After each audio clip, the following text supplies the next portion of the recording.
Welcome to NLP for Influence and to the first video in the series.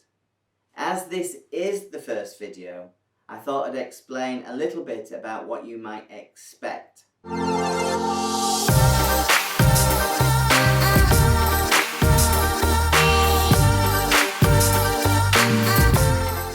This channel is for anyone who needs to influence. It's for people who need to influence in their work, and it's for people who need to influence in their daily lives. And I think that just about includes everyone. After all, we all need to influence people in the most effective way possible in the course of our lives. It's just how we get things done. From a work point of view, this channel is certainly for one group. Those of you who would say you are in sales. People who have sales in their job description and people who make a living from selling.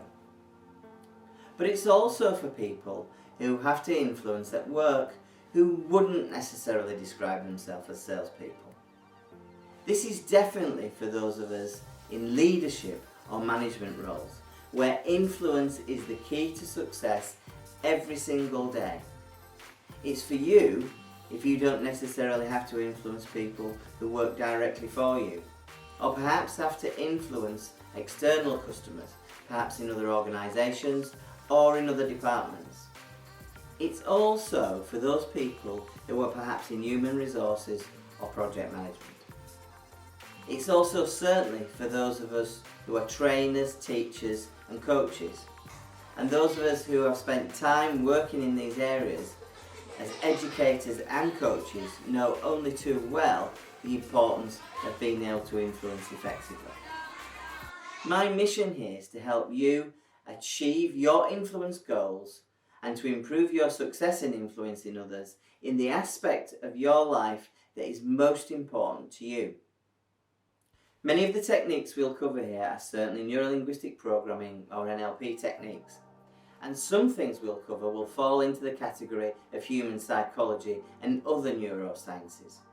Even hypnosis will be in there somewhere, and it can be a great insight into tools for influencing. So there's going to be a broad spectrum of influence strategies, something for everyone. And these influence strategies will help you influence more effectively and perhaps more importantly, more elegantly. So for today, I'd like to focus on what I consider to be the foundation of effective influence. This is a really simple concept, but it will make the world of difference to the way that you go about interacting with other people and getting the best out of them. All influence starts with a goal or a desired outcome. You need to know what you want, and that's the first step. It's as simple as that. Know what you want. Be clear about that, the clearer the better. Next, you need to be able to notice the effect your communication is having on the person that you want to influence. You need to pay attention. You need to be able to read the signs. Are they engaged? Are they paying attention? Do they look bored or distracted? Are they showing you signs of interest in what you're saying? The next thing is about having choices in what you do. In NLP terms, we call this having behavioural flexibility.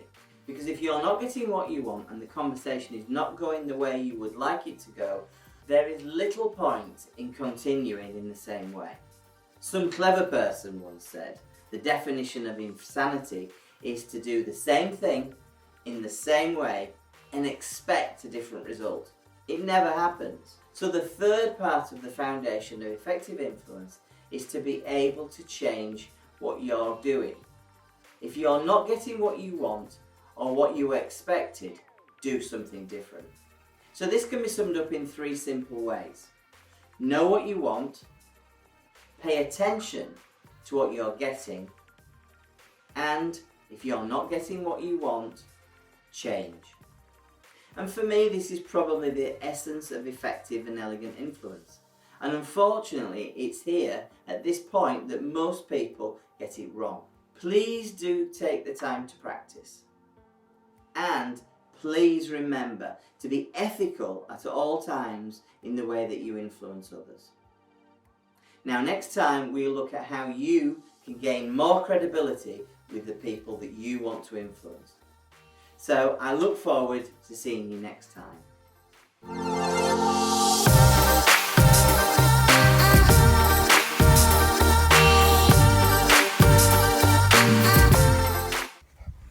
The only reason I say be ethical when thinking about influencing people is just because this stuff really works and you need to think about it a little bit.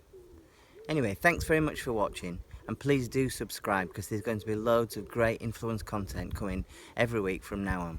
So thanks very much, and please subscribe.